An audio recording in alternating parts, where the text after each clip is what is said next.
Hello दोस्तों, आप सभी का स्वागत करता हूँ अपने यूट्यूब चैनल पे। हम जो क्लास 8th का अध्याय 4 भारत का प्रथम स्वतंत्रता संग्राम देख रहे थे। भारत का प्रथम स्वतंत्रता संग्राम है ना।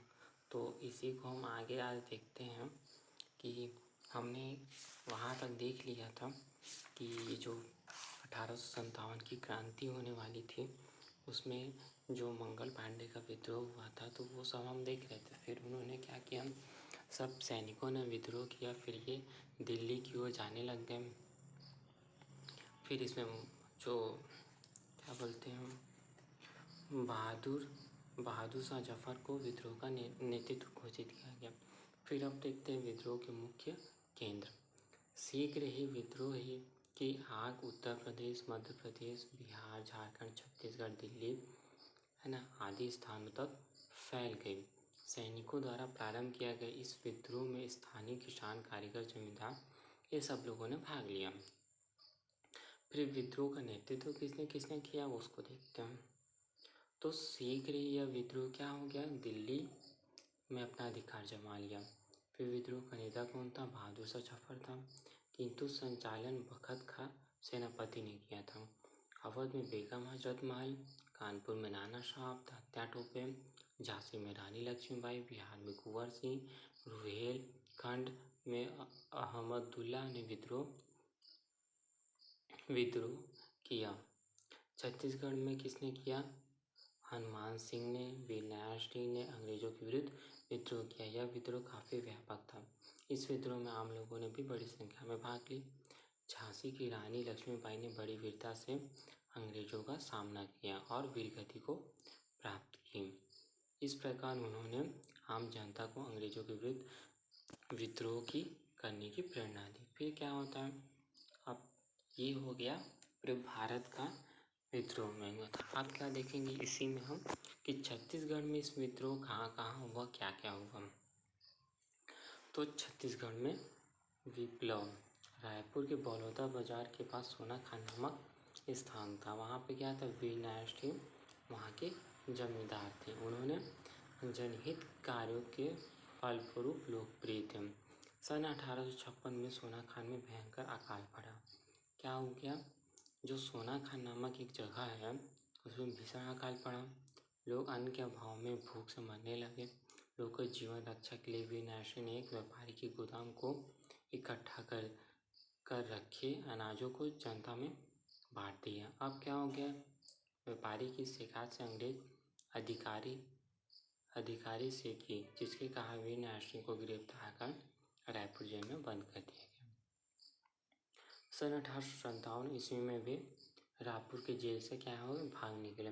500 किसानों को संगठित किया। 1 दिसंबर 1857 को अंग्रेजों की सेना के साथ वीरनारायण सिंह का मुकाबला हुआ। सोनाखान के पड़ोसी देवरी के जमींदार से मदद मांग ली। उसकी सहायता पाकर अंग्रेजों ने वीरनारायण सिंह को गिरफ्तार कर लिया। बाद में रायपुर लाकर दिखावे का मुकदमा चलाया और 10 दिसंबर 1857 को वीरनारायण सिंह को फांसी की सजा दे दी गई और यह देश की स्वतंत्रता आंदोलन में एक महान सबूत साबित हो गए। अब आगे देखते हैं दोस्तों। फिर शहीद वीरनारायण सिंह का त्याग और बलिदान व्यर्थ नहीं गया। रायपुर में फौज छावनी में हनुमान सिंह राजपूत थे। 18 जनवरी 1858 को उन्होंने सीडवेल नामक अंग्रेज सैनिक की हत्या कर दी और फरार हो गए। इस दौरान उन्होंने रायपुर में स्वतंत्रता संघर्ष को जारी किया। हनुमान सिंह 17 साथियों के साथ गिरफ्तार कर लिए गए। गिरफ्तार लोगों पर 2 दिन मुकदमा चला। सेना की बगावत करने में राजद्रोह के आरोप में 22 जनवरी 1858 को सैनिक और जनता के समक्ष सार्वजनिक रूप से फांसी दे दिया गया। सबसे पहले कौन मरा, तो सबसे पहले जो वीरनारायण सिंह थी, फिर उसके बाद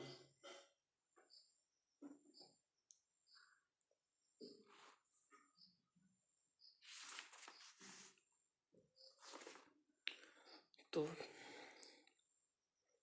अब क्या हो गया, इनको भी लटका दिया गया फांसी पे। वे शहीद गांधी जी ये सर्वस्त्र गांजी खां, शिव नारायण, पन्नालाल, ये सब जो थे, ये सब का नाम। इन विद्रोह में सभी जाति और धर्म के लोग थे शामिल थे। इसमें प्रमाणित होता है कि संचलन में राष्ट्रीय हित की भावना सर्वोपरि थी।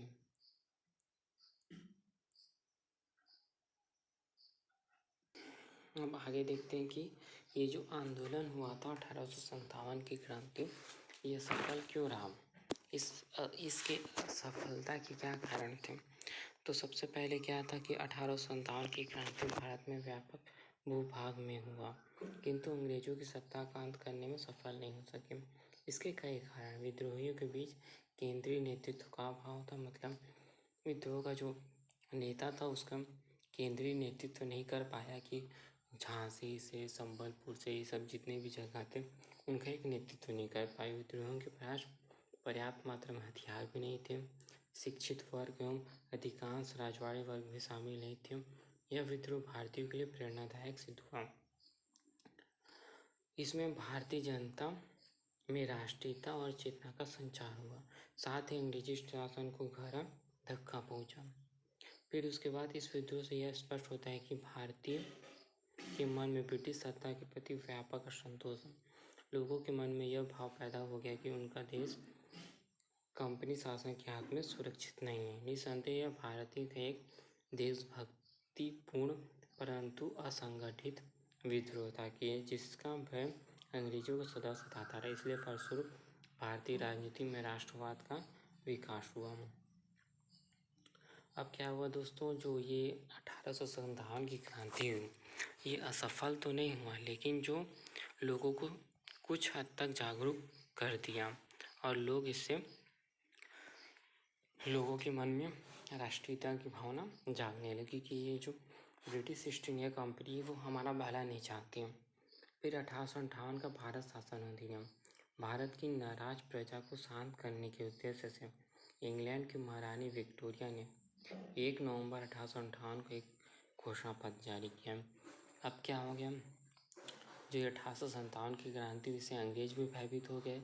उन्होंने मतलब नाराज प्रजा को शांत करने के लिए एक घोषणा जारी की, जिसे कंपनी का शासन समाप्त कर भारत में सीधे इंग्लैंड की संसद द्वारा संचालित करने की घोषणा की। जो ईस्ट इंडिया कंपनी उसको बंद कर दिया गया और सीधे सीधे इसका संचालन इंग्लैंड से होने लगा। भारतीय जनता के धार्मिक और सामाजिक पहलुओं के प्रति हस्तक्षेप की नीति अपनाई गई कि मतलब जो भारत में धार्मिक है और सामाजिक है उन पर कोई हस्तक्षेप नहीं करेगा। जो इंग्लैंड की सरकार है वो हस्तक्षेप नहीं करेगी। प्राचीन परंपराओं का संरक्षण और सम्मान का आश्वासन दिया, मतलब जो उनकी प्राचीन परंपराएं हैं उसको संरक्षण करेंगे और उनके सम्मान का आश्वासन देंगे। सैद्धांतिक रूप से रानी विक्टोरिया की घोषणा पत्र बहुत महत्वपूर्ण था। अब गवर्नर जनरल वायसराय कहा जाने लगा। अब जो भारत में गवर्नर आने लगे तो उसको गवर्नर जनरल वायसराय कहने लगे, जो ब्रिटिश संसद सम्राट के प्रतिनिधि के रूप में भारत का प्रमुख प्रशासक होता था। अब वो आया था इंग्लैंड से, लेकिन भारत में वो प्रशासक होता था। ठीक है दोस्तों, ये हमारा चैप्टर 4 कंप्लीट हो गया।